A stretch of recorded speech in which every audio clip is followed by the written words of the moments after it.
Dans cette vidéo, nous parlerons du vecteur position et du vecteur déplacement. Le vecteur position R d'une certaine particule dans un repère cartésien est le vecteur joignant l'origine O de ce repère à la position M de la particule à un instant donné.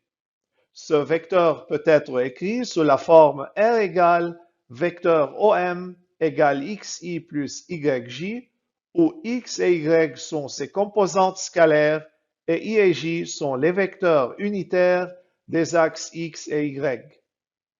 Maintenant, qu'en est-il du vecteur déplacement? Le vecteur déplacement d'une particule entre deux positions M1 et M2 est donné par le vecteur M1-M2 où M1 est la position initiale et M2 est la position finale de la particule. Sur la figure, nous pouvons voir les positions M1 et M2, les vecteurs position R1 et R2 correspondants et le vecteur déplacement M1-M2. Mathématiquement, nous pouvons écrire vecteur M1-M2 égale M1O plus OM2. M1O peut être remplacé par moins OM1 alors que OM2 reste le même.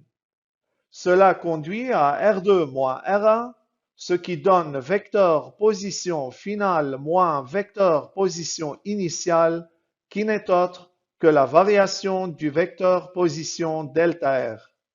Donc, le vecteur déplacement est égal à la variation du vecteur position.